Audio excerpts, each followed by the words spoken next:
kandi uza kwifatanya natwe mu iterambere fund. Kuri wa gatanu abashoramari b'ikigega RNIT Iterambere Fund bahuriye mu nama rusange aho bareberaga hamwe uko ubwizigame bwabo buhagaze ndetse banagezwaho raporo y'umugenzuzi w'imari.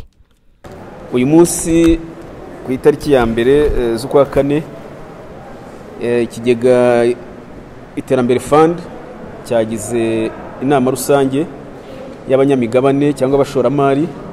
Ni inama dusanzwe dukora buri mwaka kugira ngo tugaragarize abashoye imari mu Kigega Iterambere Fund gicungwa na Rwanda National Investment Trust.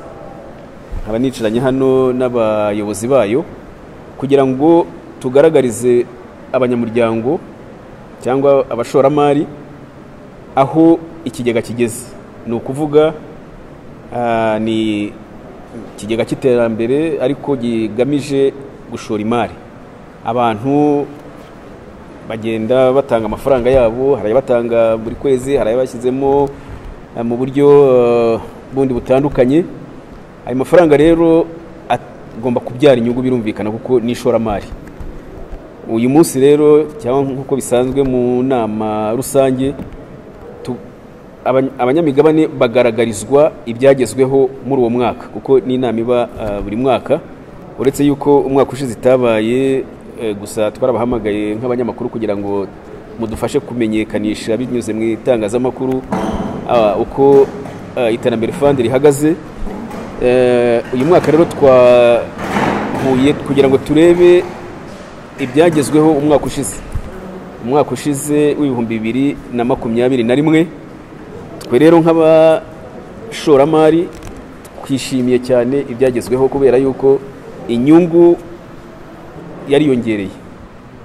Niba umwaka ushize twari dufite inyungu ya 11.2%, ndashaka kuvuga 2020 muri uyu mwaka turimo gusuzuma turangije kugaragariza inteko rusange 2021 twungutse 11.22%.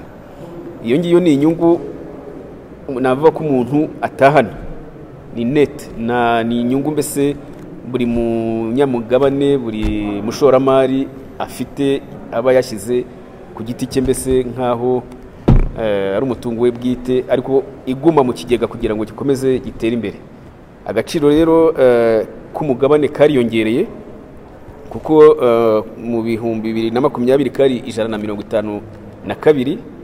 Umugabane watangiye ari nk'ijana ugeze ku 152. Ubu ngubu umwaka turangije akaba ari gafite agaciro k'169.7 bijya kuvuga yuko ari hafi 170. Ni umusaruro mwiza rero dushimira cyane company RNIT iducungira uno mutungo kugira ngo twese tukomeze tubyungukiremo. Bityo rero inama rusange ikaba aricyo cy'ingenzi yagejejweho kandi nkuko muri mwe abenshi mwabikurikiye bishimiye uyu musaruro.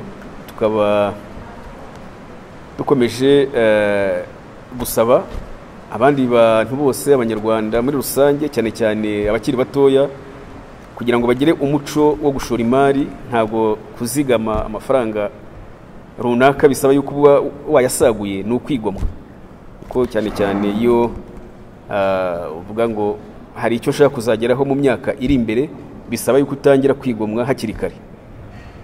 Ubwo rero nicyo turimo gukangurira abandi bashoramari kugira ngo baze tube benshi kuko uburyo bw'ishoramari bukomatanyije cyangwa collective investment schemes ditanga inyungu nyinshi uko abantu bagenda baba benshi, kuko ayo mafaranga yamaze kuba menshi ashorwa mu bikorwa byungukira buri mushoramari. Ariko iyo amafaranga ari menshi kurushaho n'inyungu iba nini kandi nkuko dukunze kubisobanura, waba mutoya waba munini inyungu ni imwe. Niba muri uyu mwaka turangije 2021 inyungu ari 11.22%, ni inyungu ku washoyemo make, ni n'inyungu kuri ikigo cy'imari runaka cyashoyemo za miliyari. Nibyo twagerageje kugaragariza shoramari muri iyi nama rusange. Raporo y'umutungo yamuritswe muri iyi nama ni y'imyaka 2 ishize kuko bataherukaga guterana kubera COVID-19 yagiye inabatera imbogamizi zitandukanye muri iyi myaka imaze yaribasiye isi muri rusange. Bamwe mu bashoye imari yabo mu kigega RNIT Iterambere Fund benshi bagiye bagaragaza ko ubukangurambaga bukiri hasi. Ku ruhande rw'ubuyobozi bwa RNIT, Umuyobozi Mukuru Gatera Jonathan avuga ko bitagenze neza, gusa ngo kuri ubu barimo kubivugurura cyane cyane banakorana n'itangazamakuru, ari nako bashyiramo imbaraga mu kumanuka hasi bakegera abaturage bakabasobanurira ku bijyanye n'iki kigega. Ariko se bisaba iki kugira ngo umuntu abashe kuba yashora imari ye mu kigega RNIT Iterambere Fund? Ubukangurambaga mu by'ukuri nk'uko babivuze cyangwa abanyamuryango babigarutseho muri imyaka 2 ishize ntago bwagenze neza, kubera ko kenshi byabaye kwifashisha ikoranabuhanga, social media cyangwa se amaradiyo, ariko ntago abantu bose ariko babikurikira. Kandi mu muco tumenyereye hari ukuntu abantu baba bashaka kuza mukavugana nk'uko imbona nkubone kugira ngo babone amakuru y'imvaho atari kuvuga ngo babyumvise kuri televiziyo cyangwa kuri radio. Mu by'ukuri mu myaka 2 ntago twagiye kuri twasanze abantu, ariko ikikorwa rero ubu ngubu ni ngira ngo muri uyu mwaka dutangiye twagiranye amasezerano n'ibinyamakuru cyangwa se amaradiyo yigenga na televiziyo zigera ku 8 ku buryo ngo tugiye gukorana namwe cyane abanyamakuru. Ahubwo turifuza yuko mwebwe ahubwo mwazadushakira umwanya wo kugira ngo tubigishe, mubanze mumenye ikigega kugira ngo mumenye n'ibyo muvuga, munadufashe muri iyo campaign, kuko turifuza gukorana cyane cyane na media, social media, kuko niho ibyo bigezweho, kandi dukeneye cyane cyane urubyiruko, kuko ni mwebwe twifuza ko mwagira uruhare mu kwiteza imbere no guteza imbere igihugu cyacu. Tuzakorana n'ibitangazamakuru bitandukanye, ariko tugiye no kujya gusubira guhura n'abantu aho bishoboka hose, yaba inama ku mirenge, mu turere, kuko nibura turakeka ko abiri amahire na COVID igenda igabanya ubukana, bizashoboka ko tuzagirana inama zisesuye n'abantu, tugasura abantu mu bigo aho bakorera, yaba ari abahinzi bari mu makoperative. Iyo niyo gahunda dufite, tugiye kumanuka tuve hano i Kigali duhure nabo, ariko n'abanyakigali namwe ntitubibagiye turazabasura rwose. Mube mubizi ko tugiye gukomanga, ariko cyane cyane mwebwe urubyiruko. Kandi noneho ngaruka ku icyo kintu cyo gukoresha ikoranabuhanga no gukoresha social media, tuzakorana cyane cyane n'ibi bitangazamakuru. Ubu rero ngira ngo twasinye kontra, ariko tugiye kuyishyira mu bikorwa, nibura tuzara umusaruro bizatanga nyuma y'umwaka, twongere dusuzume izindi ngamba twafata. Icyo warubuze ngo bisaba iki? Bisaba ubushake, ko n'amafaranga uhera hose ari make, 2,000. Ubu nkawe koko kuri mobile money yawe ubuze 2,000, kandi no byarorohejwe. Ushobora kubikora ukoresheje momo, ushobora kubikora ukoresheje ugiye kuri banke. Icyangombwa dukeneye irangamuntu yawe, kuko nimero y'irangamuntu yawe ni yawe bwite, nta wundi muyifatanije. Nimero y'irangamuntu yawe rero niyo iba konti wacu, niyo konti yawe mu Kigega Iterambere Fund. Waba ufite umwana utarageza imyaka akoresha yawe, ariko hari uburyo bigaragaza ko ari y'umubyeyi cyangwa se umuhagarariye. Ikindi, iyo umaze kugira iyo nimero y'irangamuntu yawe, dukenera nibura umuzungura cyangwa bita next of kin, kugira ngo bayo dahari nawe tube tumufite, hato bitazatera ibibazo. Ariko niyo bitafite umuzungura ako kanya, ndavuga nk'abaseribateri batari bafata umwanzuro, icyo gihe nawe iyo bibaye ngombwa dukurikiza amategeko y'izungura arahari. Icyo gihe ababyeyi be iyo yagize icyaba, hari uburyo amategeko yabiteganije, nta mpungengero zihari. Icyo bisaba no kuba ngo niba ugeje igihe cyo gufata irangamuntu, turagendera ku irangamuntu yawe. Ikindi, wowe uzajya ushyiramo amafaranga igihe ushakiye. Hari ababikora buri munsi, hari ababikora uko abonye umushahara, hari ababa bafite umushahara bakumvikana n'abakoresha babo, bakajya bakuraho amafaranga runaka ku mushahara bakayohereza kuri konti yacu mu mabanki.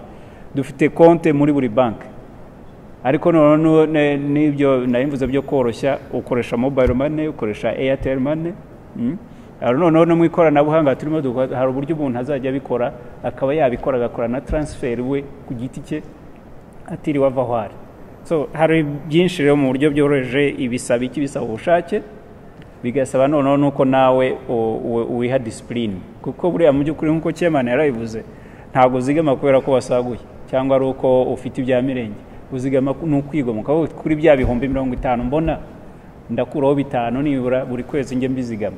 Icyo gihe ni discipline we wiha muri za dépenses zawe, ukavuga uti nibura ku kwezi ndirinda kujya muri salo, amafaranga ari gukoresha muri salo nyazigama. Ni discipline, sibyo? Nugira discipline ukagira ubushake ukaba ufite hasigaye tuzakwakira kandi tuzafashanya. Byafata igihe kingana iki kugira ngo umuntu abe yabasha gukuramo amafaranga yashyize muri iki kigega mu gihe yaba afite ikibazo ashaka kuyakemuza? Iyo wizigamiye amafaranga iwacu, ubundi tukugira inama yo kuyareka nibura kugira ngo abyare inyungu, ariko habaye impamvu runaka ituma bitwara iminsi ine gusa. Ni ukuvuga ngo kuva kuwa mbere kugera kuwa kane twakira abasaba, kuko ntago twakira umuntu iyo uvuze ngo urakira umuntu umukorere aya ntago byashoboka. Kuva kuwa mbere kugera kuwa kane saa 11 twakira abasaba, usaba ushobora kuza form kuri website, ushobora kuza form kazi wacu, mu gihe cya covid hana twasaba ko umuntu yandika akerekana nimero irangamuntu yakabyoza kuri WhatsApp tukabyakira. Noneho kuwa gatanu hakora icyo twita mbese ni ugusesengura, kubera ko nta bantu za fraude zizamo, kuko kwikigiye abantu bashaka ku bitekinika. None abamazemo niyo washyiramo uyu munsi n'ejo wayakuramo, kuko barayawe. Ariko nkuko navuze ubundi byitwifuza ko wayarekeramo nibura imyaka 3 kugira ngo ubone ya nyungu ifatika, ko mu gihe cy'imyaka 3 hari inyungu kameme ayo waba ubonye abamaze kurenga 30% yiyongera ku gaciro kayo wari ufite. Ariko iyo yakuyemo iminsi 4 turayaguha akajya kuri konti yawe.